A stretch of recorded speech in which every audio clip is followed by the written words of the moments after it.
Olá pessoal, tudo bem com vocês? Quanto tempo, que eu não gravo vídeos, não posto nada aqui no canal. Na verdade, eu ainda não me sinto à vontade de gravar novamente os vídeos aparecendo na câmera, mas eu tive uma inspiração assistindo alguns vídeos recentemente e aí eu quis fazer esse vídeo um pouco diferente, que na verdade é uma leitura do livro Pequeno Príncipe. Eu percebi que não existem audiobooks no YouTube desse livro completo, eu só vejo versões diminuídas. E aí eu vou ler aqui com vocês e espero que vocês gostem, tá bom? Vamos acompanhando aqui a leitura junto comigo. Esse aqui eu baixei na internet mesmo e quem quiser baixar, eu vou deixar o link aqui embaixo, tá certo?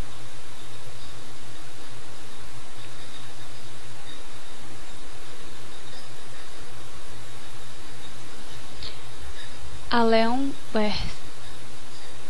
Peço perdão às crianças por dedicar este livro a uma pessoa grande. Tenho uma desculpa séria. Essa pessoa grande é o melhor amigo que possuo no mundo. Tenho uma outra desculpa. Essa pessoa grande é capaz de compreender todas as coisas, até mesmo os livros de criança. Tenho ainda uma terceira. Essa pessoa grande mora na França e ela tem fome e frio. Ela precisa de consolo. Se todas essas desculpas não bastam, eu dedico então esse livro à criança que essa pessoa grande já foi.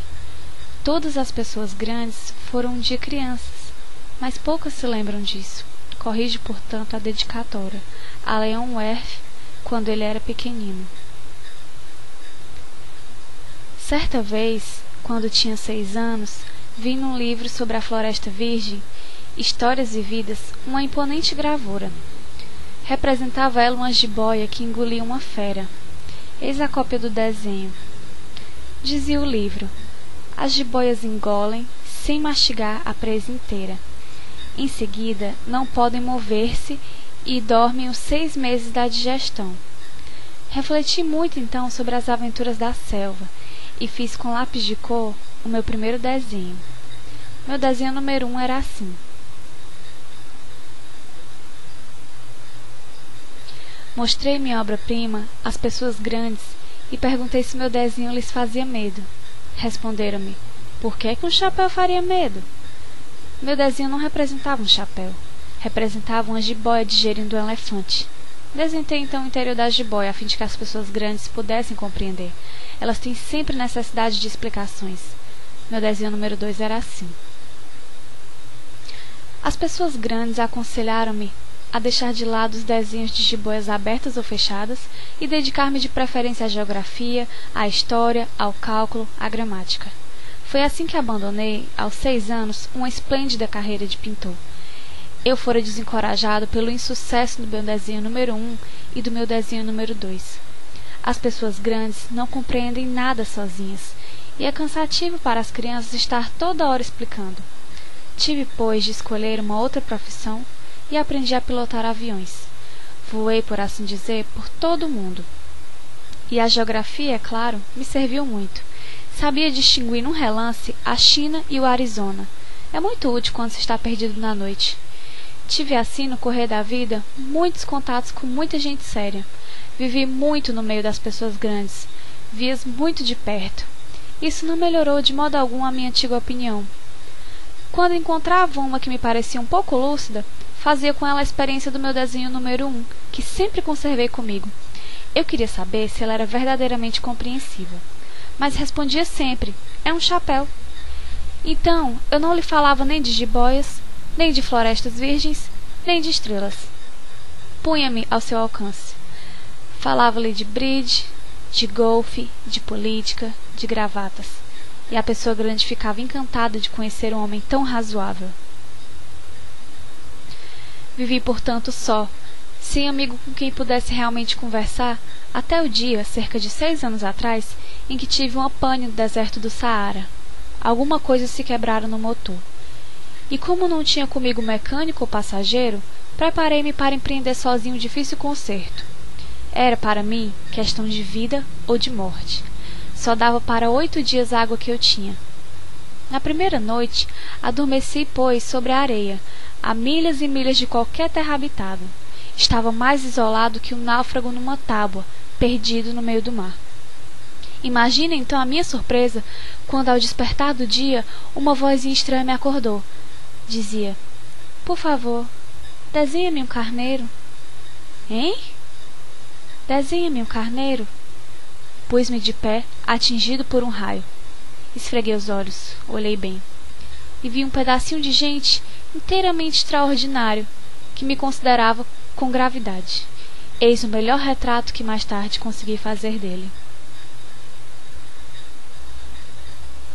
Meu desenho é, seguramente, muito menos sedutor que o modelo. Não tenho culpa. Fora desencorajado aos 6 anos da minha carreira de pintor, e só aprendera a desenhar jiboias abertas e fechadas. Olhava, pois, essa aparição com olhos redondos de espanto. Não esqueçam que eu me achava a 1000 milhas de qualquer terra habitada. Ora, meu homenzinho não me parecia nem perdido, nem morto de fadiga, nem morto de fome, de sede ou de medo. Não tinha absolutamente a aparência de uma criança perdida no deserto, a 1000 milhas da região habitada. Quando pude enfim articular a palavra, perguntei-lhe: "Mas que fazes aqui?" E ele repetiu-me então, brandamente, como uma coisa muito séria: "Por favor, desenha-me um carneiro." Quando o mistério é muito impressionante, a gente não ousa desobedecer. Por mais absurdo que aquilo me parecesse a 1000 milhas de todos os lugares habitados e em perigo de morte, tirei do bolso uma folha de papel e uma caneta. Mas lembrei-me então que eu havia estudado de preferência geografia, história, cálculo e gramática, e disse ao garoto, com um pouco de mau humor, que eu não sabia desenhar. E respondeu-me: "Não tem importância, desenha-me um carneiro." Como jamais houvesse desenhado um carneiro, refiz para ele um dos 2 únicos desenhos que sabia, o da jiboia fechada, e fiquei estupefado de ouvir o garoto replicar: "Não, não, eu não queria um elefante numa jiboia. A jiboia é perigosa e o elefante toma muito espaço. Tudo é pequeno onde eu moro. Preciso é de um carneiro. Desenha-me um carneiro." Então eu desenhei. Olhou atentamente e disse: "Não, esse já está muito doente. Desenha outro." Desenhei de novo. Meu amigo sorriu com indulgência.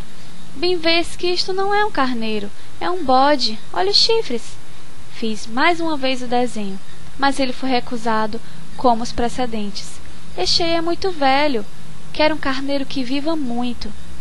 Então, perdendo a paciência, como tinha pressa de desmontar o motor, rabisquei o desenho ao lado e arrisquei: "Esta é a caixa. O carneiro está dentro." Mas fiquei surpreso de ver iluminar-se a face do meu pequeno juiz. Era assim mesmo que eu queria. Será preciso muito capim para esse carneiro? "Por quê?" "Porque é muito pequeno onde eu moro." "Qualquer coisa chega, eu te dei um carneirinho de nada." Inclinou a cabeça sobre o desenho. "Não é tão pequeno assim. Olha, adormeceu." E foi desse modo que eu travei conhecimento um dia com o Pequeno Príncipe. Levei muito tempo para compreender de onde viera. O príncipezinho, que me fazia milhares de perguntas, não parecia sequer escutar as minhas. Palavras pronunciadas ao acaso e que foram pouco a pouco revelando tudo. Assim, quando viu pela primeira vez meu avião, não vou desenhá-lo aqui, é muito complicado para mim, perguntou-me bruscamente: "Que coisa é aquela?" "Não, não é uma coisa, aquilo voa. É um avião, o meu avião." Eu estava orgulhoso de lhe comunicar que eu voava. Então ele exclamou: "Como? Tu caíste do céu?" "Sim," eu disse modestamente. "Ah, como é engraçado." E o príncipezinho deu uma bela risada que me irritou profundamente. Gosto que levem a sério as minhas desgraças. Em seguida acrescentou: "Então tu também vens do céu. De que planeta tu és?" Vislumbrei um clarão no mistério da sua presença e interroguei bruscamente: "Tu vens então de outro planeta?" Mas ele não me respondeu. Balançava lentamente a cabeça considerando o avião. É verdade que nisto aí não pode ter vindo de longe. Mergulhou então num pensamento que durou muito tempo. Depois, tirando do bolso meu carneiro, ficou contemplando seu tesouro. poderão imaginar que eu ficara intrigado com aquela semi-confidência sobre os outros planetas. Esforcei-me então por saber mais um pouco. De onde vens, meu bem? Onde é tua casa? Para onde queres levar meu carneiro? Ficou meditando em silêncio e respondeu depois. O bom é que a caixa que me deste poderá de noite servir de casa. Sem dúvida.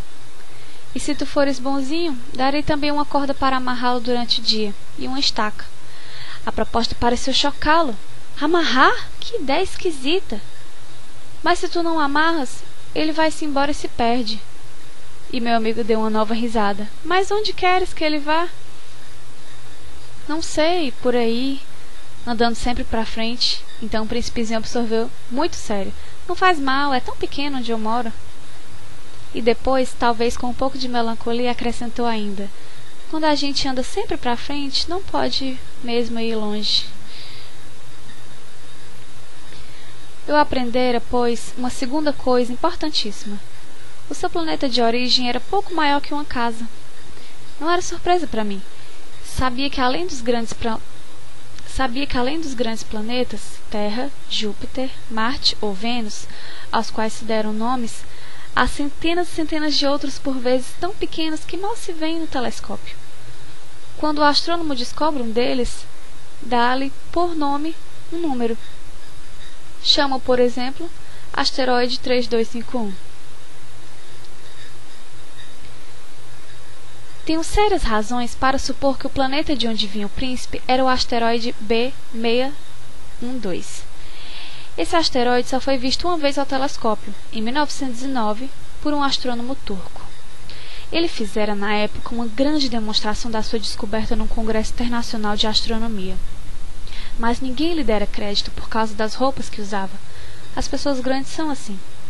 Felizmente, para a reputação do asteroide B612, um ditador turco obrigou o povo, sob pena de morte, a vestir-se à moda europeia. O astrônomo repetiu sua demonstração em 1920, numa elegante casaca.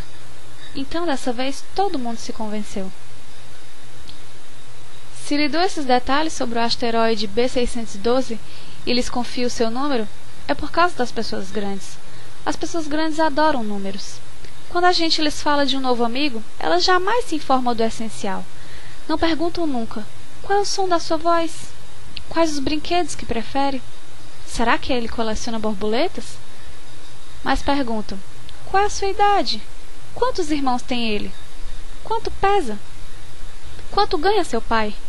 Somente então é que elas julgam conhecê-lo. Se dizemos às pessoas grandes: vi uma bela casa de tijolos cor-de-rosa, gerânios na janela, pombas no telhado, elas não conseguem de modo nenhum fazer uma ideia da casa.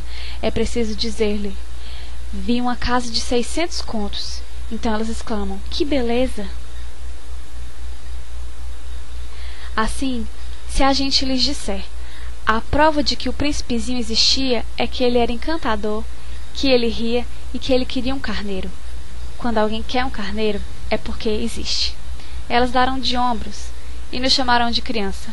Mas se dissermos: o planeta de onde ele vinha é o asteroide B612, ficarão inteiramente convencidas e não amolarão com perguntas. Elas são assim mesmo. É preciso não lhes querer mal por isso. As crianças devem ser muito indulgentes com as pessoas grandes. Mas nós que compreendemos a vida, nós não ligamos aos números. Gostaria de ter começado esta história à moda dos contos de fado. Teria gostado de dizer: era uma vez um pequeno príncipe que habitava num planeta pouco maior que ele e que tinha necessidade de um amigo. Para aqueles que compreendem a vida, isto pareceria sem dúvida muito mais verdadeiro. Porque eu não gosto que leiam meu livro levianamente. Dá-me tanta tristeza narrar essas lembranças. Faz já 6 anos que meu amigo se foi com seu carneiro. Se tento descrevê-lo aqui, é justamente porque não quero esquecer. É triste esquecer um amigo. Nem todo mundo tem amigo. E eu corro o risco de ficar como as pessoas grandes que só se interessam por números. Foi por causa disso que comprei uma caixa de tintas e alguns lápis também. É duro pôr-se a desenhar na minha idade, quando nunca se fez outra tentativa além das jiboias fechadas e abertas dos longínquos 6 anos. Experimentarei, claro, fazer os retratos mais parecidos que puder. mas não tenho muita esperança de conseguir. Um desenho parece passivo, um desenho parece passável, outro já é inteiramente diverso. Engano-me também no tamanho. Ora o príncipezinho está muito grande, ora pequeno demais. Hesito também quanto à cor do seu traje. Vou arriscando então aqui e ali. Enganar-me-ei provavelmente em detalhes dos mais importantes, mas é preciso desculpar. Meu amigo nunca dava explicações. Julgava-me talvez semelhante a ele, mas infelizmente não sei ver carneiro através de caixa. Sou um pouco como as pessoas grandes. Acho que envelheci. Dia a dia eu ficava sabendo mais alguma coisa do planeta, da partida, da viagem, mas isso devagarinho, ao acaso das reflexões. Foi assim que vim a conhecer no terceiro dia o drama dos baobás. Dessa vez ainda foi graças ao carneiro. Pois bruscamente o príncipezinho me interrogou, tomado de grande dúvida. É verdade que os carneiros comem arbustos? Sim, é verdade. Ah, que bom. Não compreendi logo porque era tão importante que os carneiros comessem arbustos, mas o príncipezinho acrescentou. Por conseguinte, eles comem também os baobás? Fiz notar ao príncipezinho que os baobás não são arbustos, mas árvores grandes como igrejas, e que, mesmo que ele levasse consigo todo um rebanho de elefantes, eles não chegariam a dar cabo de um único baobá. A ideia de um rebanho de elefantes fez rir ao príncipezinho. Seria preciso voltar um por cima do outro. Mas notou em seguida sabiamente. Os baobás antes de crescer são pequenos. É fato. Mas por que desejas tu que os carneiros comam os baobás pequenos? Por que haveria de ser? Respondeu-me como se tratasse de uma evidência. E foi-me preciso um grande esforço de inteligência para compreender sozinho esse problema. Com efeito, no planeta do príncipezinho havia, como em todos os outros planetas, ervas boas e más. Por conseguinte, sementes boas de ervas boas, sementes más de ervas más. Mas as sementes são invisíveis. Elas dormem no segredo da terra até que uma cisme de despertar. Então ela espreguiça e lança timidamente para o sol um inofensivo galinho. Se é de roseira ou rabanete, podemos deixar que cresça à vontade, mas quando se trata de uma planta ruim, é preciso arrancar logo, mal a tenhamos conhecido. Ora, havia sementes terríveis no planeta do príncipezinho, as sementes de baobá. O solo do planeta estava infestado, e um baobá, se a gente custa a descobri-lo, nunca mais se livra dele. Atravanca todo o planeta, perfura-o com suas raízes. E se o planeta é pequeno e os baobás numerosos, o planeta acaba rachando. É uma questão de disciplina, me disse mais tarde o príncipezinho. Quando a gente acaba o toalete de manhã, começa a fazer com cuidado o toalete do planeta. É preciso que a gente se conforme em arrancar regularmente os baobás logo que se distinguam das roseiras, com as quais muitos se parecem quando pequenos. É um trabalho sem graça, mas de fácil execução. E um dia aconselhou-me a tentar um belo desenho que fizesse essas coisas entrarem de uma vez na cabeça das crianças. Se algum dia tiverem de viajar, explicou-me, poderá ser útil para elas. Às vezes não há inconveniente em deixar um trabalho para mais tarde, mas quando se trata de um baobá, é sempre uma catástrofe. Conheci um planeta habitado por um preguiçoso. Havia 3 arbustos, e de acordo com as indicações do príncipezinho, desenhei o tal planeta. Não gosto de tomar o tom de moralista. Mas o perigo dos baobás é tão pouco conhecido e tão grandes os riscos daquele que se perdesse no asteroide, que ao menos uma vez faço exceção à minha reserva e digo, portanto, meninos, cuidado com os baobás. Foi para advertir meus amigos de um perigo que há tanto tempo os ameaçava como a mim, sem que pudéssemos suspeitar que tanto caprichei naquele desenho. A lição que eu dava valia a pena. Perguntaram talvez, por que não há nesse livro outros desenhos tão grandiosos como o desenho dos baobás? A resposta é simples. Tentei, mas não consegui. Quando desenhei os baobás, estava inteiramente possuído pelo sentimento de urgência. Assim eu comecei a compreender, pouco a pouco, meu pequeno príncipezinho, a tua vidinha melancólica. Muito tempo não tiveste outra distração que a doçura do pôr do sol. Aprendi esse novo detalhe quando me disseste, na manhã do 4º dia, gosto muito de pôr do sol, vamos ver um? Mas é preciso esperar. Esperar o quê? Esperar que o sol se ponha. Tu fizeste um ar de surpresa e logo depois riste de si mesmo. Disseste-me: eu imagino sempre estar em casa. De fato, quando é meio-dia nos Estados Unidos, o sol, todo mundo sabe, está se deitando na França. Bastaria ir à França num minuto para assistir ao pôr do sol. Infelizmente, a França é longe demais. Mas no teu pequeno planeta, bastava apenas recuar um pouco a cadeira, e contemplavas o crepúsculo todas as vezes que desejavas. Um dia eu vi o sol se pôr 43 vezes. E um pouco mais tarde acrescentaste: quando a gente está triste demais, gosta do pôr do sol. Estavas tão triste assim no dia dos 43? Mas o príncipezinho não respondeu. No quinto dia, sempre graças ao carneiro, este segredo da vida do pequeno príncipe foi de súbito revelado.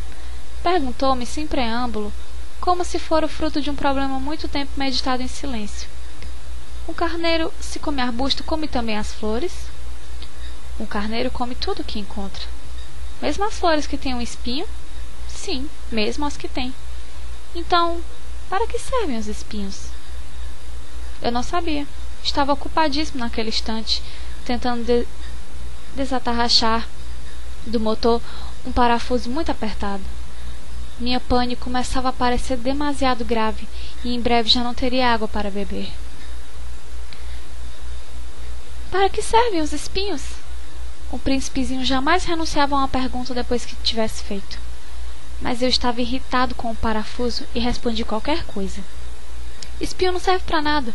São pura maldade das flores. Oh! Mas após o silêncio, ele me disse com uma espécie de rancor: não acredito! As flores são fracas, ingênuas, defendem-se como podem. Elas se julgam terríveis como seus espinhos. Não respondi. Naquele instante eu pensava: se esse parafuso ainda resiste, vou fazê-lo saltar a martelo. O príncipezinho perturbou-me de novo as reflexões. E tu pensas então que as flores... Ora, eu não penso nada. Eu respondi qualquer coisa. Eu só me ocupo com coisas sérias. Ele olhou-me estupefato. Coisas sérias? Via-me, martelo em punho, dedos sujos de gravata... dedos sujos de graxa, curvado sobre um feio objeto. Tu falas como as pessoas grandes. Senti um pouco de vergonha, mas ele acrescentou implacável: tu confundes todas as coisas. Misturas tudo. Estava realmente muito irritado. Sacudia ao vento cabelos de ouro. Eu conheço um planeta onde há um sujeito vermelho, quase roxo. Nunca cheirou uma flor, nunca olhou uma estrela, nunca amou ninguém, nunca fez outra coisa senão somas. E o dia todo repete como tu: eu sou um homem sério, eu sou um homem sério. E isso faz inchar-se de orgulho. Mas ele não é um homem, é um cogumelo. Um quê? Um cogumelo. O príncipezinho estava agora pálido de cólera. Há milhões e milhões de anos que as flores fabricam espinhos. Há milhões e milhões de anos que os carneiros as comem apesar de tudo. E não será sério procurar compreender por que perdem tanto tempo fabricando espinhos inúteis? Não terá importância a guerra dos carneiros e das flores? Não será mais importante que as contas do tal sujeito? E se eu, por minha vez, conheço uma flor única no mundo que só existe no meu planeta e que um belo dia um carneirinho pode liquidar num só golpe, sem avaliar o que faz, isso não tem importância? Corou um pouco e continuou em seguida. Se alguém ama uma flor da qual só existe um exemplar em milhões e milhões de estrelas, isso basta para que seja feliz quando a contempla. Ele pensa: minha flor está lá, em algum lugar. Mas se o carneiro come a flor, é para ele bruscamente como se todas as estrelas apagassem. E isto não tem importância. Não pôde dizer mais nada. Pôs-se bruscamente a soluçar. A noite caíra. Larguei as ferramentas. Ria-me do martelo, do parafuso, da sede e da morte. Havia numa estrela, num planeta, o meu, a terra, um príncipezinho a consolar. Tomei-o nos braços. Embalei-o. Ele dizia: a flor que tu amas não está em perigo.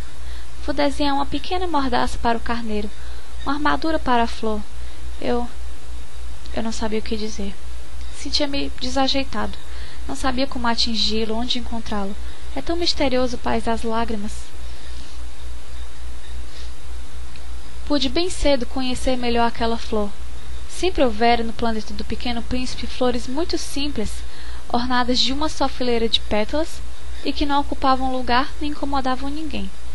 Apareciam certa manhã na relva e já à tarde se extinguiam. Mas aquela brotara num dia de um grão trazido não se sabe de onde, e o príncipezinho vigiara de perto o pequeno broto tão diferente dos outros. Podia ser uma nova espécie de baobá, mas o arbusto logo parou de crescer e começou então a preparar uma flor. O príncipezinho, que assistia à instalação de um enorme botão, bem sentiu que sairia dali uma aparição miraculosa. Mas a flor não acabava mais de preparar sua beleza no seu verde quarto. Escolhia as cores com cuidado, vestia-se lentamente, ajustava uma a uma suas pétalas. Não queria sair como os cravos amarrotada. No radioso esplendor da sua beleza é que ela queria aparecer. Ah, sim, era vaidosa. Sua misteriosa toilette, portanto, durara dias e dias. E eis que uma bela manhã, justamente à hora do sol nascer, havia-se afinal mostrado. E ela, que se prepara com tanto esmero, disse bocejando: "Ah, eu acabo de despertar. Desculpa, estou ainda toda despenteada." O príncipezinho então não pôde conter o seu espanto. "Como és bonita!" "Não é?" respondeu a flor docemente. "Nasci ao mesmo tempo que o sol." O príncipezinho percebeu logo que a flor não era modesta, mas era tão comovente. "Creio que é hora do almoço," acrescentou ela. "Tu poderias cuidar de mim." E o príncipezinho, embaraçado, fora buscar um regador com água fresca e servir à flor. Assim, ela o afligira logo com sua mórbida vaidade. Um dia, por exemplo, falando dos seus 4 espinhos, dissera ao pequeno príncipe: "É que eles podem vir, os tigres, com suas garras." "Não há tigres no meu planeta," objetara o príncipezinho. "E depois os tigres não comem erva." "Não sou uma erva," respondera a flor suavemente. "Perdoa-me. Não tenho receio dos tigres, mas tenho horror das correntes de ar." "Não terias acaso um paravento?" "Horror das correntes de ar não é muito bom para uma planta," notara o príncipezinho. "É bem complicada essa flor. À noite me colocará sob a redoma. Faz muito frio no teu planeta. Está mal instalado." "De onde eu venho?" Mas interrompeu-se de súbito. Viera em forma de semente. Não pudera conhecer nada dos outros mundos. Humilhada por se ter deixado apanhar numa mentira tão tola, tossiu 2 ou 3 vezes para pôr a culpa no príncipe. "E o paravento?" "Ia buscá-lo, mas tu me falavas..." E ela redobrara a tosse para infligir-lhe remorso. Assim, o príncipezinho, apesar da boa vontade do seu amor, logo duvidara dela. Tomara a sério palavras sem importância e se tornara infeliz. "Não a devia ter escutado," confessou-me um dia. "Não se deve nunca escutar as flores. Basta olhá-las, aspirar o perfume. A mim embalsamava o planeta, mas eu não me contentava com isso. A tal história das garras, que tanto me agastara, me devia ter enternecido." Confessou-me ainda: "Não soube compreender coisa alguma. Devia tê-la julgado pelos atos, não pelas palavras. Ela me perfumava, me iluminava. Não devia jamais ter fugido. Deveria ter-lhe adivinhado a ternura sob seus pobres ardis. São tão contraditórias as flores, mas eu era jovem demais para saber amar." Creio que ele aproveitou, para evadir-se, pássaros selvagens que emigravam. Na manhã da partida, pôs o planeta em ordem. Revolveu cuidadosamente seus 2 vulcões em atividade, pois possuía 2 vulcões, e era muito cômodo para esquentar o almoço. Possuía também um vulcão extinto, mas, como ele dizia, quem é que pode garantir? Revolveu também o extinto. Se eles são bem revolvidos, os vulcões queimam lentamente, regularmente, sem erupções. As erupções vulcânicas são como fagulhas de lareira. Na Terra, nós somos muito pequenos para revolver os vulcões, por isso é que nos causam tanto dano. O príncipezinho arrancou também, não sem um pouco de melancolia, os últimos rebentos de baobá. Ele julgava nunca mais voltar. Mas todos esses trabalhos familiares lhe pareceram aquela manhã extremamente doces.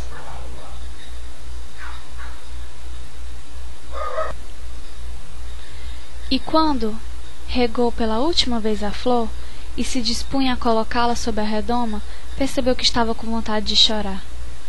Adeus, disse ele à flor. Mas a flor não respondeu. Adeus, repetiu ele. Revolveu cuidadosamente seus 2 vulcões. A flor tossiu, mas não era por causa do resfriado.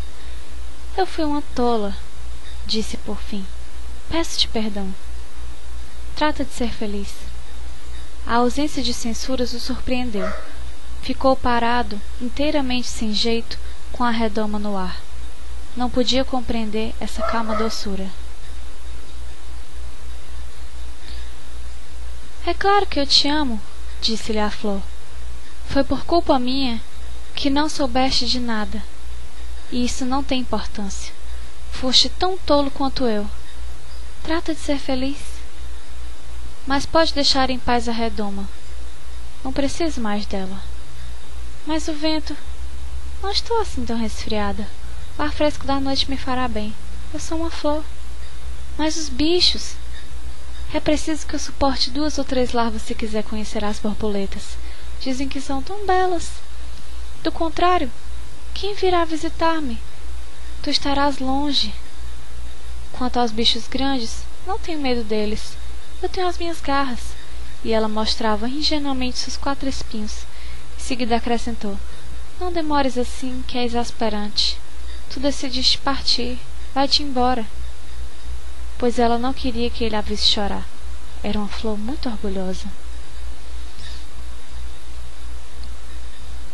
Ele se achava na região dos asteroides 325, 326, 327, 328, 329, 330. Começou, pois, a visitá-los para procurar uma ocupação e se instruir. O primeiro era habitado por um rei. O rei sentava-se, vestido de púrpura e arminho, num trono muito simples, posto que majestoso. Ah! Eis um súdito! Exclamou o rei ao dar com o príncipezinho. E o príncipezinho perguntou a si mesmo: Como pode ele reconhecer-me se jamais me viu? Ele não sabia que para os reis o mundo é muito simplificado. Todos os homens são súditos. Aproxima-te para que eu te veja melhor, disse o rei, todo orgulhoso de poder ser rei para alguém. O príncipezinho procurou com olhos onde sentar-se, mas o planeta estava todo atravancado pelo magnífico manto de arminho. Ficou então de pé. Mas como estava cansado, bocejou. É contra a etiqueta bocejar na frente do rei, disse o monarca. Eu o proíbo. Não posso evitá-lo, disse o príncipezinho confuso. Fiz uma longa viagem e não dormi nada. Então disse o rei: Eu te ordeno que bocejes. Há anos que não vejo ninguém bocejar.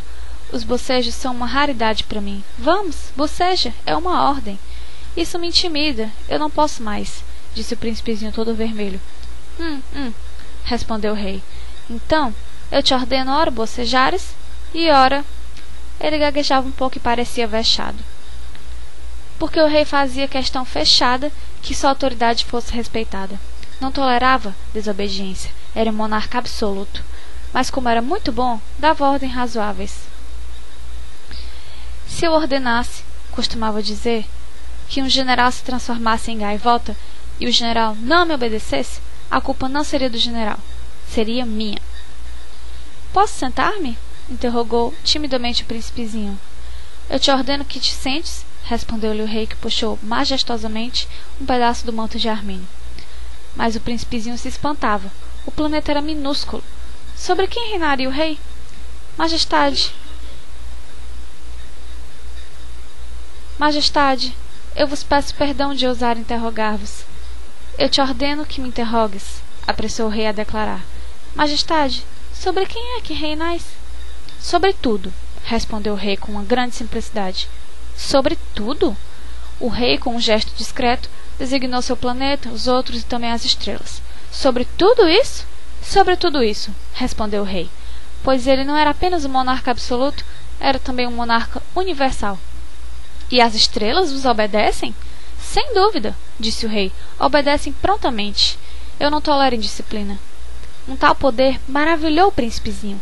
Se ele fosse detentor do mesmo, teria podido assistir não a 44, mas a 72, ou mesmo a 100, ou mesmo a 200 pores do sol no mesmo dia, sem precisar sequer afastar a cadeira.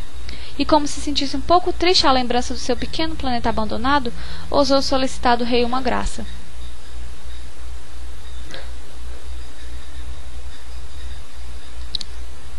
Eu desejava ver um pôr do sol.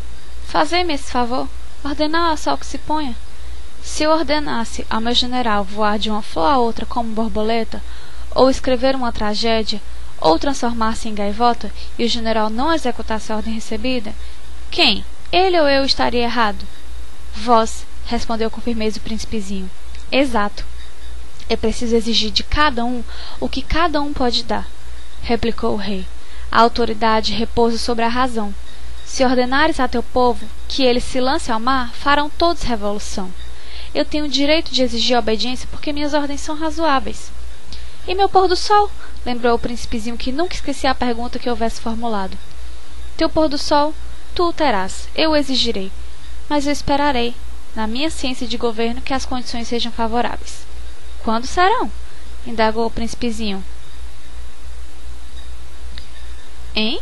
Respondeu o rei, que consultou inicialmente um grosso calendário. Será lá por volta de 7h40 esta noite, e tu verás como eu sou bem obedecido. O príncipezinho bocejou. Lamentava o pôr do sol que perdera, e depois já estava se aborrecendo um pouco. Não tenho mais nada que fazer aqui, disse ao rei. Vou prosseguir minha viagem. Não partas, respondeu o rei, que estava orgulhoso de ter um súdito. Não partas, eu te faço ministro. Ministro de quê? Da justiça. Mas não há ninguém a julgar. Quem sabe, disse o rei, ainda não dei a volta no meu reino. Estou muito velho, não tenho lugar para carruagem, e andar cansa-me muito. Ah, mas eu já vi, disse o príncipezinho, que se inclinou para dar ainda uma olhadela do outro lado do planeta. Não consigo ver ninguém. Tu julgarás a ti mesmo, respondeu-lhe o rei. É o mais difícil. É bem mais difícil julgar a si mesmo que julgar os outros. Se consegues julgar-te bem, eis um verdadeiro sábio. Mas eu posso julgar-me a mim próprio em qualquer lugar, replicou o príncipezinho. Não preciso para isso ficar morando aqui. Ah, disse o rei, eu tenho quase certeza de que há um velho rato no meu planeta. Eu o escuto de noite. Tu poderás julgar esse rato. Tu condenarás à morte de vez em quando. Assim tua vida dependerá da tua justiça. Mas tu perdoarás cada vez para economizá-lo, pois só temos um. Eu, respondeu o príncipezinho, eu não gosto de condenar à morte. Eu acho que vou mesmo embora. Não, disse o rei. Mas o príncipezinho, tendo acabado os preparativos, não quis afligir o velho monarca. Se vossa majestade deseja ser prontamente obedecido, poderá dar-me uma ordem razoável. Poderia ordenar-me, por exemplo, que partisse em menos de 1 minuto. Parece-me que as condições são favoráveis. Como o rei não disseste nada, o príncipezinho hesitou um pouco. Depois suspirou e partiu. Eu te faço meu embaixador, apressou-se o rei a gritar. Tinha um ar de grande autoridade. As pessoas grandes são muito esquisitas, pensava durante a viagem o príncipezinho. O segundo planeta, um vaidoso o habitava. Um admirador vem visitar-me, exclamou de longe o vaidoso, mal vira o príncipe. Porque para os vaidosos, os homens são sempre admiradores. Bom dia, disse o príncipezinho. Você tem um chapéu engraçado. É para agradecer, exclamou o vaidoso. Para agradecer quando me aclamam. Infelizmente, não passa ninguém por aqui. Sim, disse o príncipezinho sem compreender. Bate as mãos uma na outra, aconselhou o vaidoso. O príncipezinho bateu as mãos uma na outra. O vaidoso agradeceu modestamente, erguendo o chapéu. Ah, isso é o mais divertido que a visita do rei, disse consigo mesmo o príncipezinho, e recomeçou a bater as mãos uma na outra. O vaidoso recomeçou a agradecer, tirando o chapéu. Após 5 minutos de exercício, o príncipezinho cansou-se com a monotonia do brinquedo. E para o chapéu cair, perguntou ele, o que é preciso fazer? Mas o vaidoso não ouviu. Os vaidosos só ouvem elogios. Não é verdade que tu me admiras muito? Perguntou ele ao príncipezinho. O que quer dizer admirar? Admirar significa reconhecer que eu sou o homem mais belo, mais rico, mais inteligente e mais bem vestido de todo o planeta. Mas só há você no seu planeta. Dá-me esse gosto. Admira-me mesmo assim. Eu te admiro, disse o príncipezinho dando de ombros. Mas como pode isso interessar-te? E o príncipezinho foi-se embora. As pessoas grandes são decididamente muito bizarras, ia pensando ele pela viagem afora. O príncipezinho... Desculpe. O planeta seguinte era habitado por um bêbado. Esta visita foi muito curta, mas mergulhou o príncipezinho numa profunda melancolia. Que fazes aí? Perguntou ao bêbado, silenciosamente instalado diante de uma coleção de garrafas vazias e uma coleção de garrafas cheias. Eu bebo, respondeu o bêbado com um ar lúgubre. Por que é que bebes? Perguntou-lhe o príncipezinho. Para esquecer, respondeu o beberrão. Esquecer o quê? Indagou o príncipezinho, que já começava a sentir pena. Esquecer que eu tenho vergonha, confessou o bêbado baixando a cabeça. Vergonha de quê? Investigou o príncipezinho, que desejava socorrê-lo. Vergonha de beber, concluiu o beberrão, encerrando-se definitivamente no seu silêncio. E o príncipezinho foi-se embora, perplexo. As pessoas grandes são decididamente muito bizarras, dizia de si para si durante a viagem. O quarto planeta era o do homem de negócios. Estava tão ocupado que não levantou sequer a cabeça à chegada do príncipe. Bom dia, disse-lhe este. O seu cigarro está apagado. 3 e 2 são 5, 5 e 7, 12, 12 e 3, 15. Bom dia. 15 e 7, 22, 22 e 6, 28. Não há tempo para acender de novo. 26 e 5, 31. São, pois, 501.622.731.000. 500 milhões de quê? Hein? Ainda estás aqui? 501 milhões de... eu não sei mais, tenho tanto trabalho. Sou um sujeito sério. Não me preocupo com ninharias. 2 e 5, 7...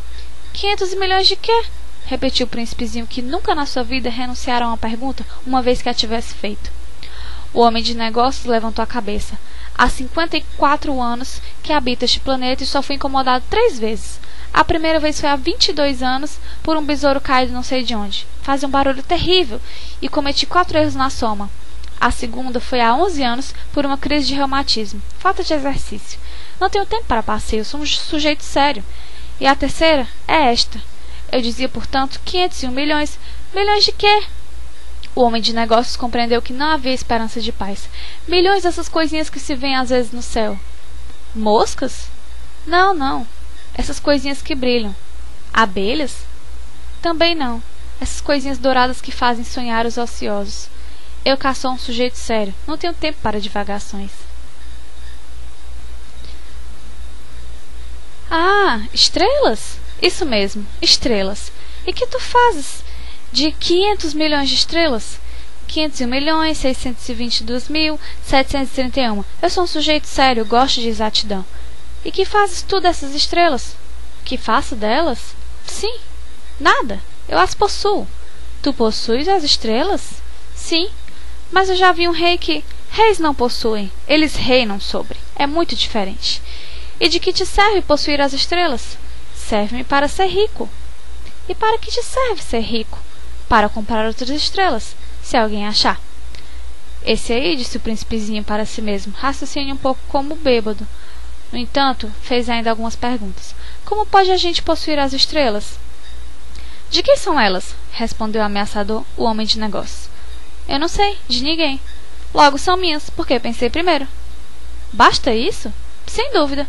Quando achas um diamante que não é de ninguém, ele é teu. Quando achas uma ilha que não é de ninguém, ela é tua. Quando tens uma ideia primeiro, tu fazes registrar, ela é tua. E quanto a mim, eu possuo as estrelas, pois ninguém antes de mim teve a ideia de as possuir.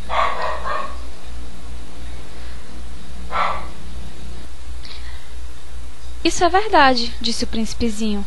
E que fazes tu com elas? Eu as administro. Eu as conto e reconto, disse o homem de negócio. É difícil, mas eu sou um homem sério. O príncipezinho ainda não estava satisfeito. Eu, se possuo um lenço, posso colocá-lo em torno do pescoço e levá-lo comigo. Se possuo uma flor, posso colher a flor e levá-la comigo. Mas tu não pode colher as estrelas. Não, mas eu posso colocá-las no banco. O que quer dizer isto? Isso quer dizer que eu escrevo num papelzinho o número das minhas estrelas. Depois tranco o papel, a chave numa gaveta. Só isso? E basta. É divertido, pensou o príncipezinho. É bastante poético, mas não é muito sério. O príncipezinho tinha, sobre as coisas sérias, ideias muito diversas das pessoas grandes. Eu, disse ele ainda, possuo uma flor que rego todos os dias. Possuo 3 vulcões que revolvo toda semana, porque revolvo também o que está extinto. A gente nunca sabe. É útil para os meus vulcões, é útil para a minha flor, que eu os possua. Mas tu não és útil às estrelas. O homem de negócios abriu a boca, mas não achou nada a responder, e o príncipezinho se foi. As pessoas grandes são mesmo extraordinárias, repetia simplesmente no percurso da viagem.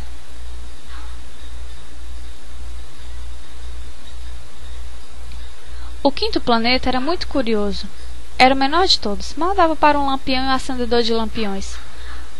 O príncipezinho não podia atinar para que pudessem servir no céu um planeta sem casa e sem gente, um lampião e o acendedor de lampiões. No entanto, disse consigo mesmo: talvez esse homem seja mesmo absurdo. No entanto, é menos absurdo que o rei, que o vaidoso, que o homem de negócios, que o beberrão. Seu trabalho ao menos tem um sentido. Quando acende o lampião, é como se fizesse nascer mais uma estrela, mais uma flor. Quando a apaga, porém, é estrela ou flor que adormecem. É uma ocupação bonita. É útil. E é útil porque é bonita. Quando abordou o planeta, saudou respeitosamente o acendedor. Bom dia. Por que acabas de apagar teu lampião? Eu executo uma tarefa terrível. É o regulamento, respondeu o acendedor. Bom dia. Qual é o regulamento? É apagar meu lampião. Boa noite. E tornou a acender. Mas por que acabas de o acender de novo? É o regulamento, respondeu o acendedor. Eu não compreendo, disse o príncipezinho. Não é para compreender, disse o acendedor. Regulamento é regulamento. Bom dia. E apagou o lampião. Em seguida, enxugou a fronte no lenço de quadrinhos vermelhos. Eu executo uma tarefa terrível. Antigamente era razoável. Apagava de manhã e acendia à noite. Tinha o resto do dia para descansar e o resto da noite para dormir. E depois disso, mudou o regulamento? O regulamento não mudou, disse o acendedor. É aí que está o drama. O planeta de ano em ano gira mais depressa e o regulamento não muda. E então? Disse o príncipezinho. Agora que ele dá uma volta por minuto, não tenho mais um segundo de repouso. Acende e apaga uma vez por minuto. Ah, que engraçado! Os dias aqui duram 1 minuto. Não é nada engraçado, disse o acendedor. Já faz 1 mês que estamos conversando. 1 mês? Sim, 30 minutos, 30 dias. Boa noite. E acendeu o lampião. O príncipezinho considerou e amou aquele acendedor tão fiel ao regulamento. Lembrou-se dos pores do sol que ele mesmo produzia, recuando um pouco a cadeira. Quis ajudar o amigo. Sabes, eu sei de um modo de descansar quando quiseres. Eu sempre quero, disse o acendedor, pois a gente pode ser ao mesmo tempo fiel e preguiçoso. E o príncipezinho prosseguiu. Teu planeta é tão pequeno que pode, com 3 passos, dar-lhe a volta. Basta andares lentamente, bem lentamente, de modo a ficares sempre ao sol. Quando quiseres descansar, caminharás, e o dia durará quanto queiras. Isso não adianta muito, disse o acendedor. O que eu gosto mais na vida é de dormir. Então não há remédio, disse o príncipezinho. Não há remédio, disse o acendedor. Bom dia. E apagou seu lampião. Esse aí, disse para si o príncipezinho, ao prosseguir a viagem para mais longe, esse aí seria desprezado por todos. Por todos os outros. O rei, o vaidoso, o beberrão, o homem de negócios. No entanto, é o único que não me parece ridículo. Talvez porque é o único que se ocupa de outra coisa que não seja ele próprio. Suspirou de pesar e disse ainda: era o único que eu podia ter feito meu amigo. Mas seu planeta é mesmo pequeno demais, não há lugar para 2. O que o príncipezinho não ousava confessar é que os 1440 pores do sol em 24 horas davam-lhe certa saudade do abençoado planeta. O 6º planeta era 10 vezes maior. Era habitado por um velho que escrevia livros enormes. Bravo! Eis um explorador! Exclamou ele logo que viu o príncipezinho. O príncipezinho assentou-se na mesa, ofegante. Já viajara tanto. De onde vens? Perguntou-lhe o velho. Que livro é esse? Perguntou-lhe o príncipezinho. Que faz o senhor aqui? Sou geógrafo, respondeu o velho. Que é um geógrafo? Perguntou o príncipezinho. É um sábio que sabe onde se encontram os mares, os rios, as cidades, as montanhas, os desertos. É bem interessante, disse o príncipezinho. Eis afinal uma verdadeira profissão. E lançou um olhar em torno de si no planeta do geógrafo. Nunca havia visto planeta tão majestoso. O seu planeta é muito bonito. Haverá oceanos nele? Como hei de saber? Disse o geógrafo. Ah! O príncipezinho estava decepcionado. E montanhas? Como hei de saber? Disse o geógrafo. E cidades, e rios, e desertos? Como hei de saber? Disse o geógrafo pela 3ª vez. Mas o senhor é geógrafo. É claro, disse o geógrafo, mas não sou explorador. Há uma falta absoluta de exploradores. Não é o geógrafo que vai contar as cidades, os rios, as montanhas, os mares, os oceanos, os desertos. O geógrafo é muito importante para estar passeando. Não deixe um instante a escrivaninha. Mas recebe os exploradores, interroga-os, anota suas lembranças, e se as lembranças de alguns lhe parecem interessantes, o geógrafo estabelece um inquérito sobre a moralidade do explorador. Por quê? Porque um explorador que mentisse produziria catástrofes nos livros de geografia, como um explorador que bebesse demais. Por quê? Perguntou o príncipezinho. Porque os bêbados vêm dobrado. Então o geógrafo anotaria 2 montanhas onde há uma só. Conheço alguém, disse o príncipezinho, que seria um mau explorador. É possível.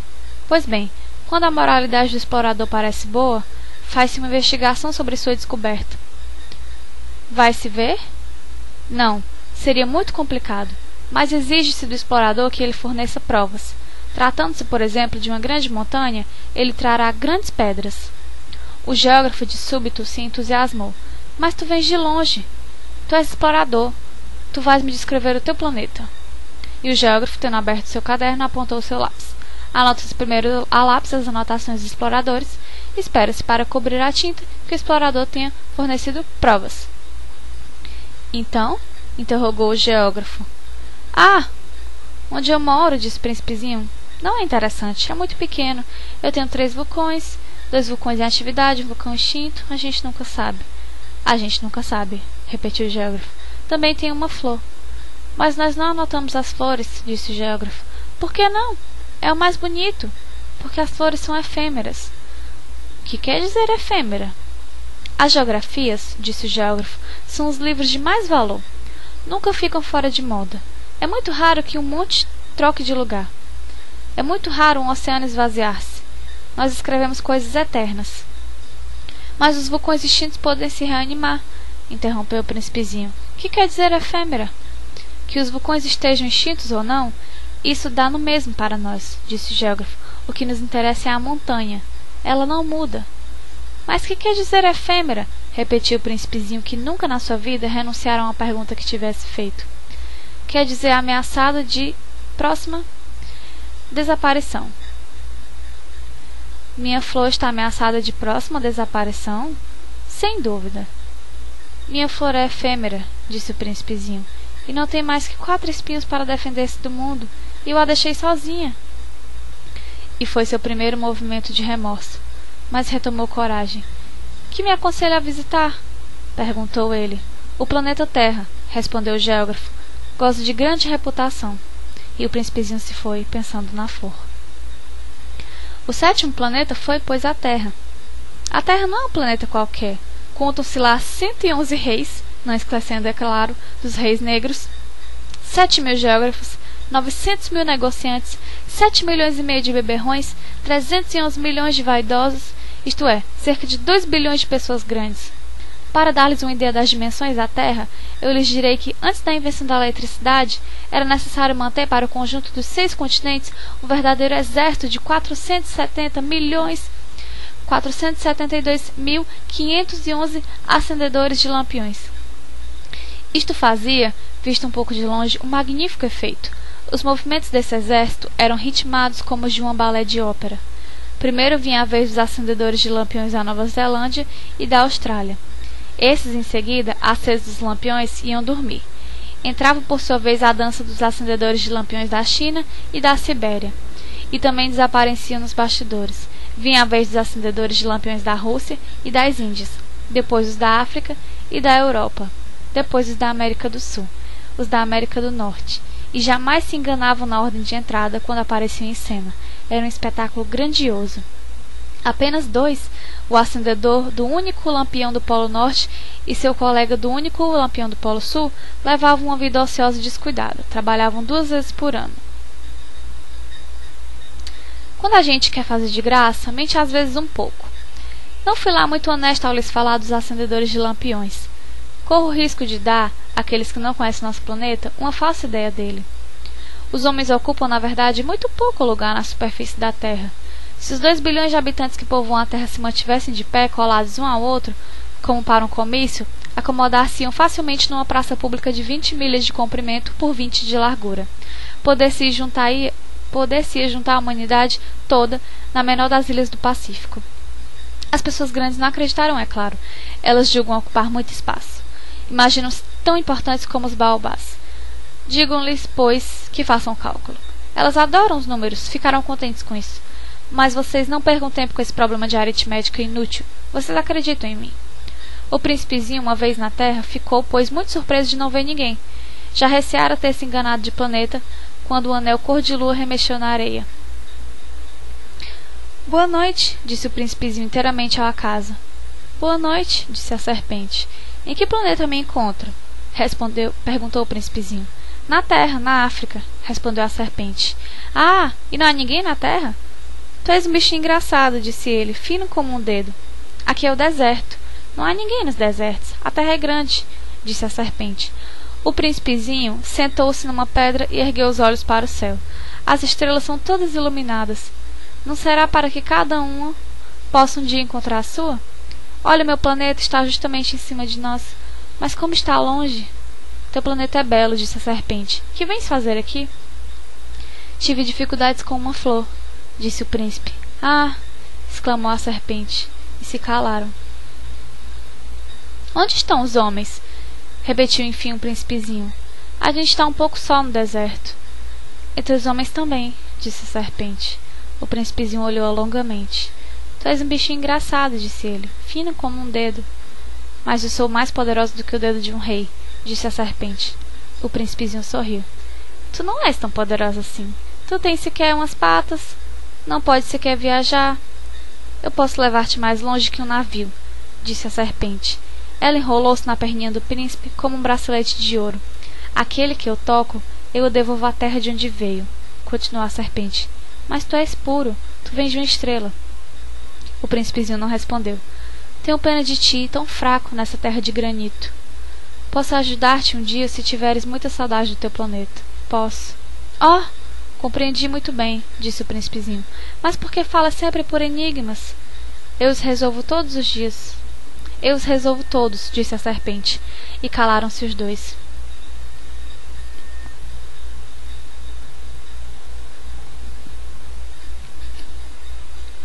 O príncipezinho atravessou o deserto e encontrou apenas uma flor. Uma flor de 3 pétalas, uma florzinha à toa. Bom dia, disse o príncipe. Bom dia, disse a flor. Onde estão os homens? Perguntou polidamente. A flor um dia vira passar uma caravana. Os homens? Eu creio que existem 6 ou 7. Vi-os há muitos anos, mas não se pode nunca saber onde se encontram. O vento os leva, eles não têm raízes, eles não gostam das raízes. Adeus, disse o príncipezinho. Adeus, disse a flor. O príncipezinho escalou uma grande montanha. As únicas montanhas que conheceram eram os 3 vulcões que lhe davam pelo joelho. O vulcão extinto servia-lhe de tamborete. De montanha tão alto, pensava ele, verei todo o planeta e todos os homens, mas só viu agulhas de pedra, pontudas. Bom dia, disse ele inteiramente ao léu. Bom dia, bom dia, bom dia, respondeu o eco. Quem és tu? Perguntou o príncipezinho. Quem és tu? Quem és tu? Quem és tu? Respondeu o eco. Sede meus amigos, eu estou só, disse ele. Estou só, estou só, estou só, respondeu o eco. Este planeta é todo seco, pontudo e salgado. Que planeta engraçado, pensou então. É todo seco, pontudo e salgado. E os homens não têm imaginação. Repetem o que a gente diz. No meu planeta tinha uma flor, e era sempre ela que falava primeiro. Mas aconteceu que o príncipezinho, tendo andado muito tempo pelas areias, pelas rochas e pela neve, descobriu enfim uma estrada. E as estradas vão todas na direção dos homens. Bom dia, disse ele. Era um jardim cheio de rosas. Bom dia, disseram as rosas. O príncipezinho contemplou-as. Eram todas iguais à sua flor. Quem sois? Disse ele estupefato.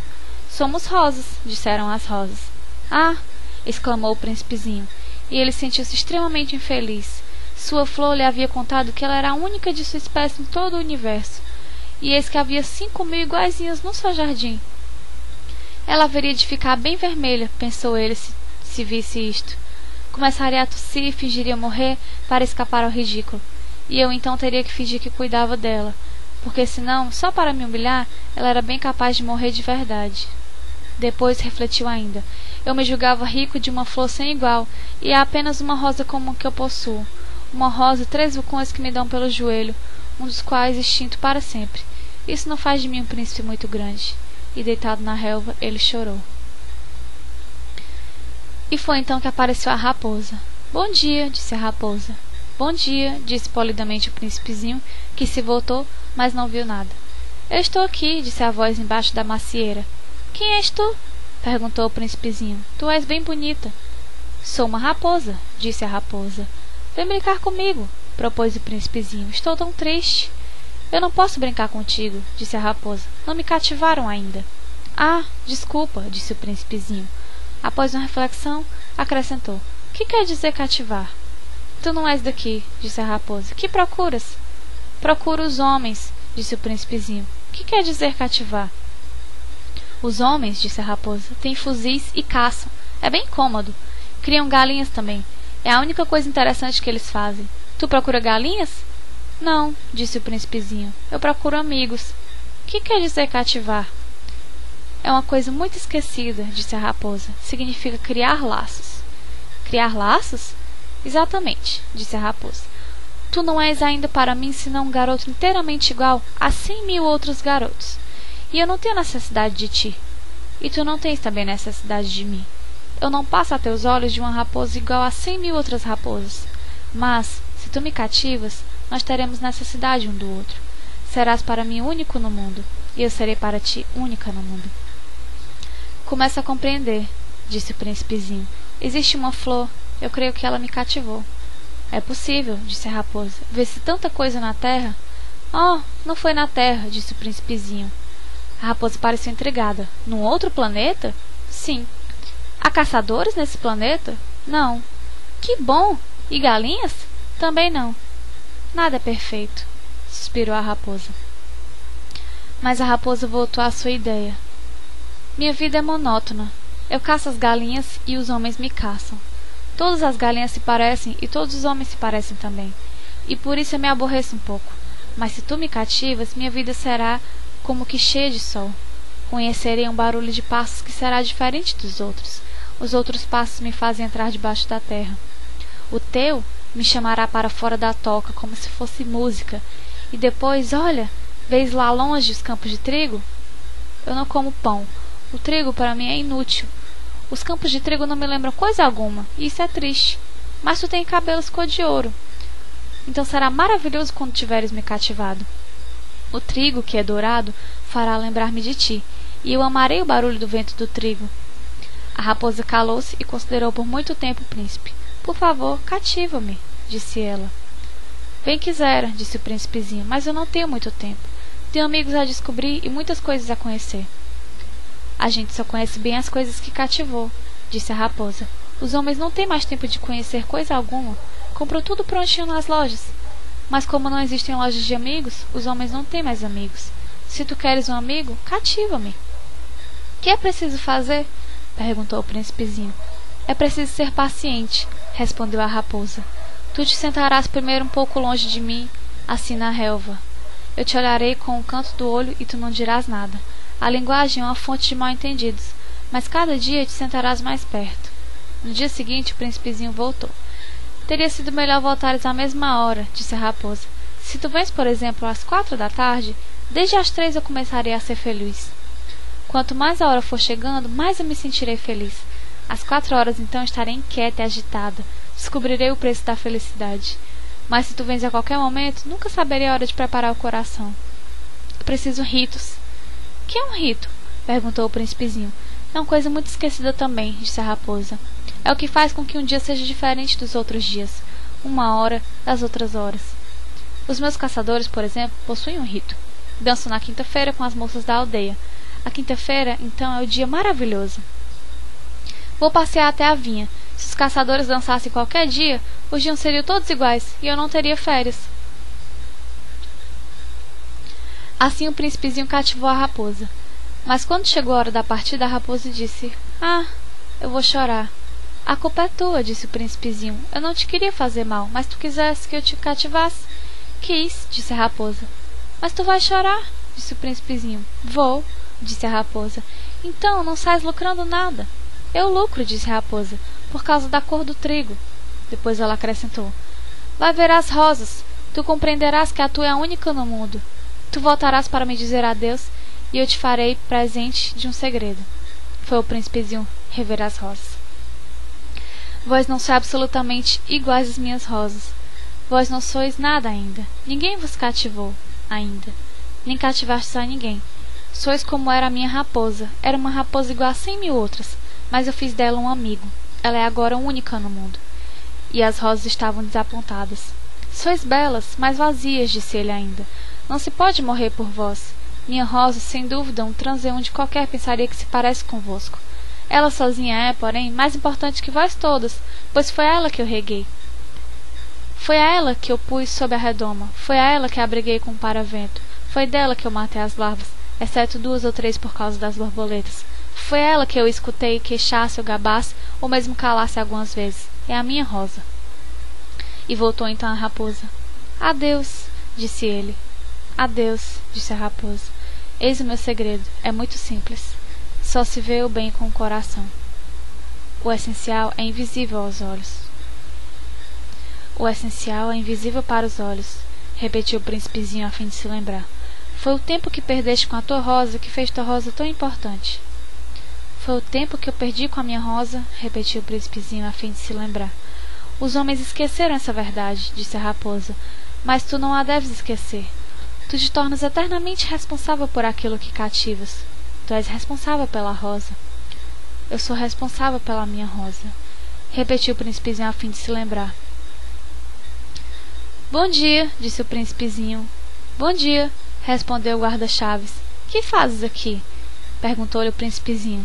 Eu divido os passageiros em blocos de 1000, disse o guarda-chaves. Despacho os trens que carregam, ora para a direita, ora para a esquerda. E um rápido iluminado, roncando como o trovão, fez tremer a cabine do guarda-chaves. Eles estão com muita pressa, disse o príncipezinho. O que é que estão procurando? Nem o homem da locomotiva sabe, disse o guarda-chaves. E trovejou em sentido inverso um outro rápido iluminado. Já estão de volta? Perguntou o príncipezinho. Não são os mesmos, disse o guarda-chave. É uma troca. Não estavam contentes onde estavam? Nunca estamos contentes onde estamos, disse o guarda-chaves. E um terceiro rápido iluminado trovejou. Estão perseguindo os primeiros viajantes? Perguntou o príncipezinho. Não perseguem nada, disse o guarda-chaves. Estão dormindo lá dentro, ou bocejando. Só as crianças esmagam o nariz nas vidraças. Só as crianças sabem o que procuram, disse o príncipezinho. Perdem tempo com uma boneca de pano e a boneca se torna muito importante e choram quando a gente toma. Elas são felizes, disse o guarda-chaves.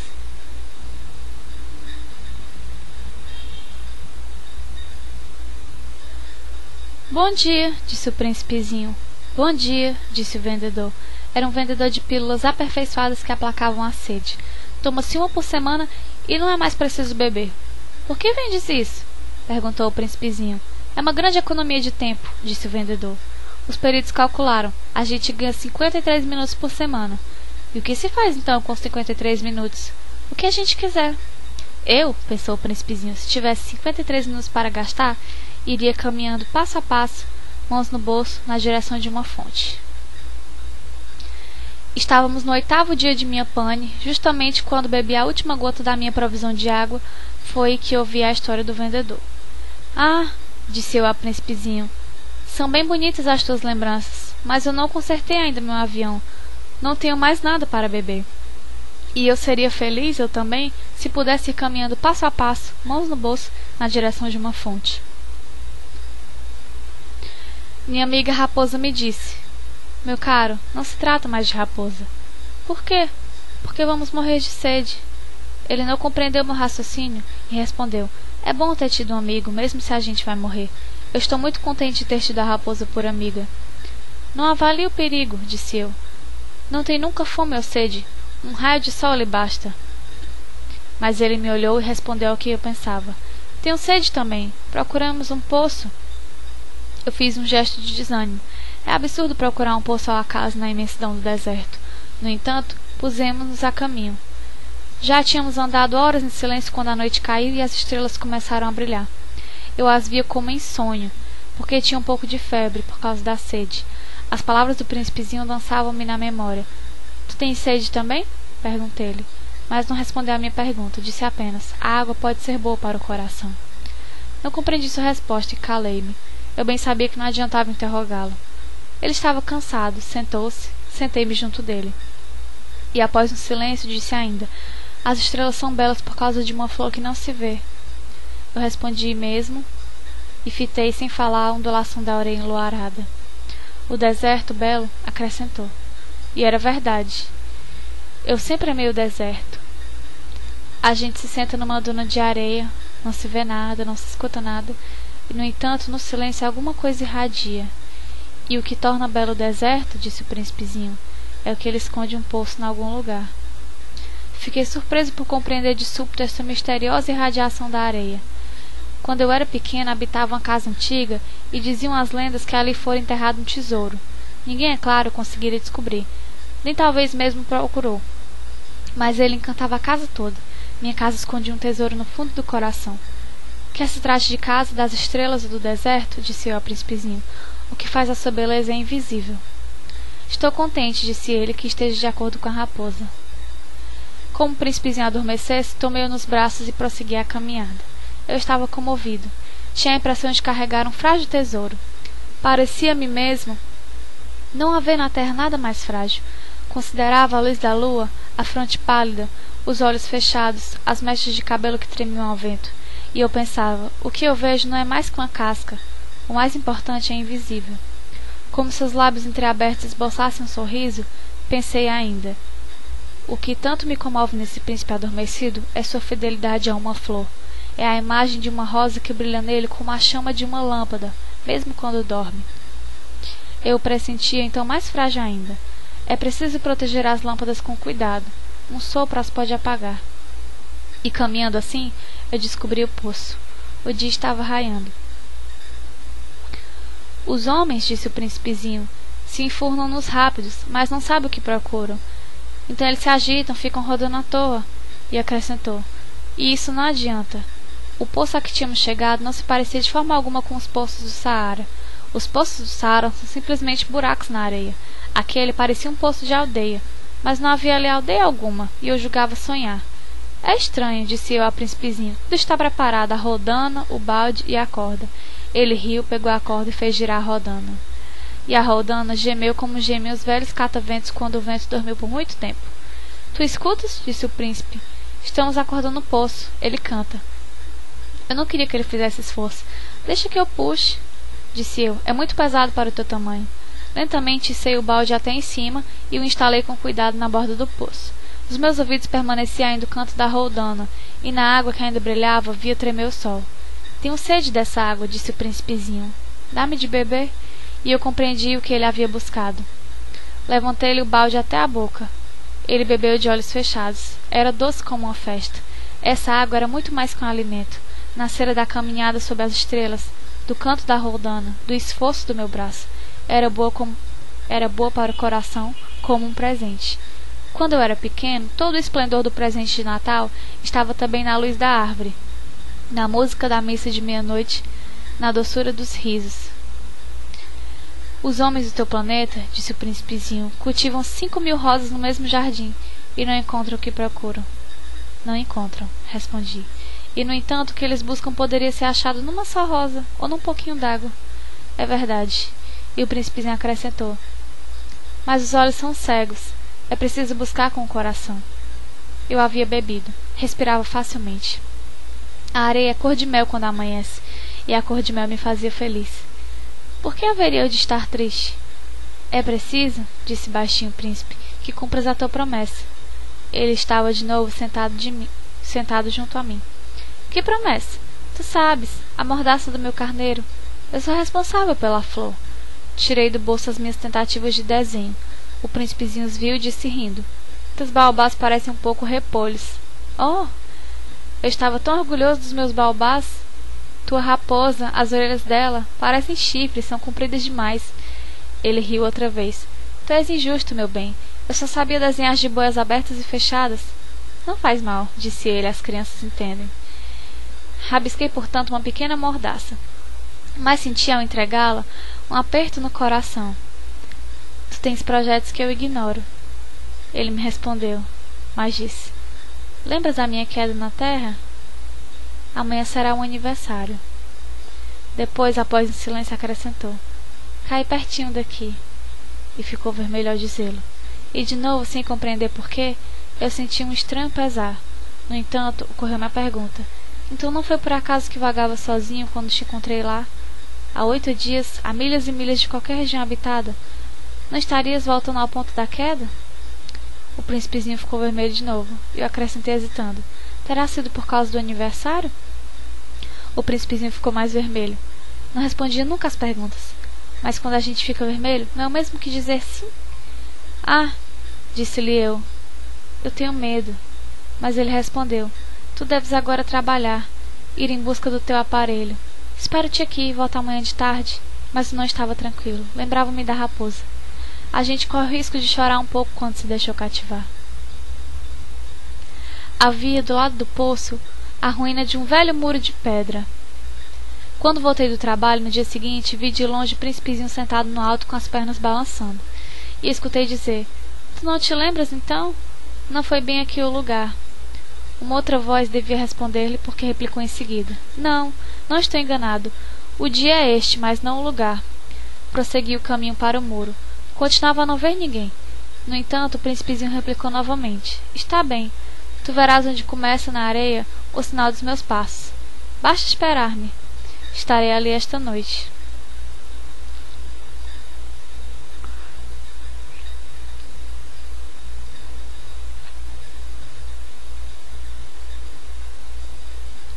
Eu me achava a 20 metros do muro e continuava a não ver nada. O príncipezinho disse ainda após um silêncio: o teu veneno é do bom? Está certo de que não vou sofrer muito tempo? Parei, o coração apertado, sem compreender ainda. Agora, vai-te embora, disse ele. Eu quero descer. Então baixei os olhos para o pé do muro e dei um salto. Lá estava erguida para o príncipezinho uma dessas serpentes amarelas que nos liquidam em 1 minuto. Enquanto procurava o revólver no bolso, dei uma rápida corrida, mas percebendo o barulho, a serpente foi se encolhendo lentamente, como um repuxo que morre. E, sem se apressar demais, enfiou-se entre as pedras, num leve tinir de metal. Cheguei ao muro a tempo de receber nos braços o meu caro príncipezinho, pálido como a neve. Que história é essa? Tu conversas agora com as serpentes? Desatei o nó do seu eterno laço dourado. Umedeci-lhe as têmporas. Dei-lhe água. E agora não ousava perguntar-lhe coisa alguma. Olhou-me gravemente e passou-me os bracinhos no pescoço. Sentia-lhe o coração bater de encontro ao meu, como de um pássaro que morre, atingido pela carabina. E ele me disse: estou contente de teres descoberto o defeito do maquinismo. Vais poder voltar para casa. Como soubeste disso? Eu vinha justamente anunciar-lhe que, contra toda a expectativa, havia realizado o concerto. Nada respondeu à minha pergunta, mas acrescentou: eu também volto hoje para casa. Depois, com melancolia, ele disse: é bem mais longe, bem mais difícil. Eu percebi claramente que algo de extraordinário se passava. Apertava-o nos braços como se fosse uma criancinha, mas tinha a impressão de que ele ia deslizando verticalmente no abismo, sem que eu nada pudesse fazer para detê-lo. Seu olhar estava sério, perdido ao longe. Tenho o teu carneiro, e a caixa para o carneiro, e a mordaça. E agora vai-te embora, disse ele. Eu quero descer. Ele sorriu com tristeza. Esperei muito tempo. Pareceu-me que ele ia se aquecendo de novo, pouco a pouco. Meu querido, tu tiveste medo. É claro que tivera. Mas ele sorriu docemente. Terei mais medo ainda esta noite. O sentimento do irreparável gelou-me de novo. E compreendi que eu não podia suportar a ideia de nunca mais escutar este riso. Ele era para mim como uma fonte no deserto. Meu bem, eu quero ainda escutar o teu riso. Mas ele me disse: faz 1 ano esta noite. Minha estrela se achar justamente em cima do lugar onde caiu o ano passado. Meu bem, não será um sonho mau essa história de serpente, de encontro marcado, de estrela? Mas não respondeu à minha pergunta, e disse: o que é importante a gente não vê. A gente não vê. Será como a flor. Se tu amas uma flor que se acha numa estrela, é doce de noite olhar o céu. Todas as estrelas são floridas. Todas as estrelas estão floridas. Será como a água. Aquela que me deste parecia música por causa da roldana e da corda. Lembra-te como era boa? Lembro-me. Tu olharás de noite as estrelas. Onde mora é muito pequeno, para que eu possa te mostrar onde se encontra a minha. É melhor assim. Minha estrela será então qualquer das estrelas. Gostará de olhar todas elas. Serão todas tuas amigas. E depois eu vou fazer-te um presente. Ele riu outra vez. Ah, meu pedacinho de gente, meu amor. Como eu gosto de ouvir esse riso. Pois ele é meu presente. Será como a água. Que queres dizer? As pessoas têm estrelas que não são as mesmas. Para uns que viajam, as estrelas são guias. Para outros, elas não passam de pequenas luzes. Para outros, os sábios são problemas. Para o negociante, eram ouro. Mas todas essas estrelas se calam. Tu, porém, terás estrelas como ninguém. Que queres dizer?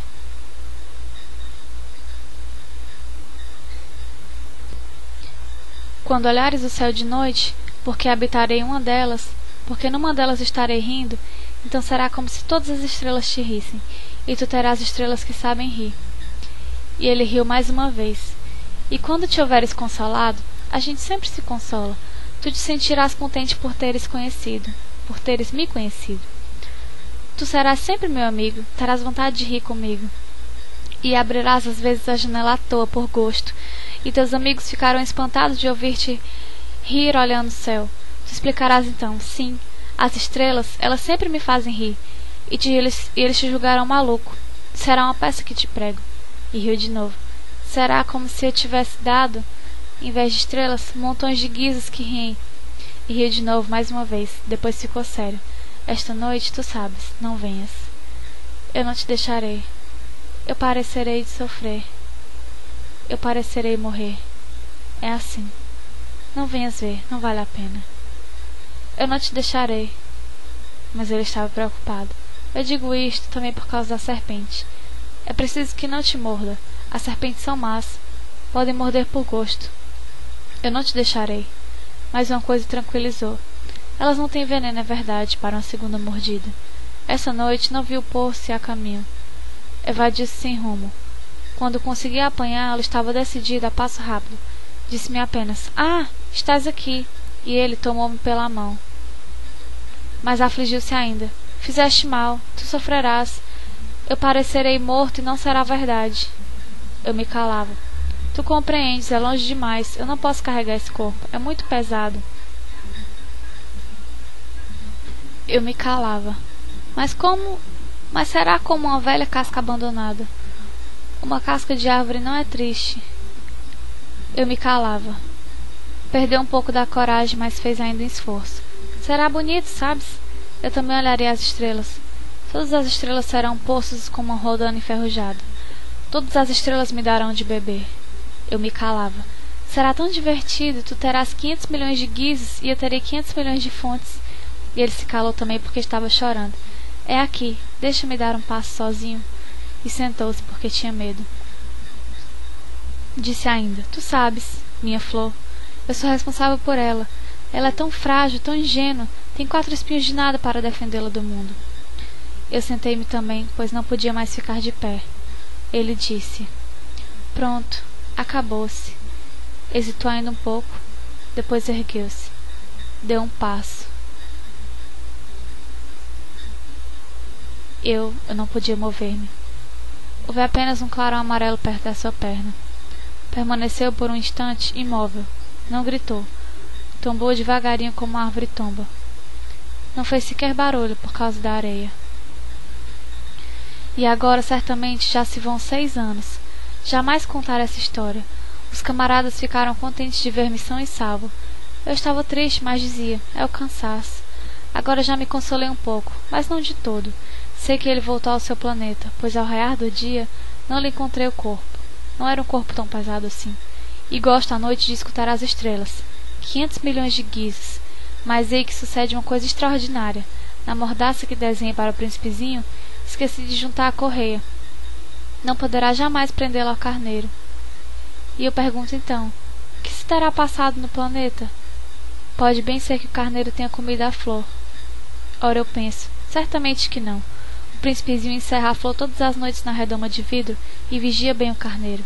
Então eu me sinto feliz, e todas as estrelas riem docemente. Ora, eu digo, uma vez ou outra a gente se distrai e basta isto. Esqueceu uma noite a redoma de vidro, ou o carneiro caiu de mansinho, sem que fosse notado. Então os guizos se transformam todos em lágrimas.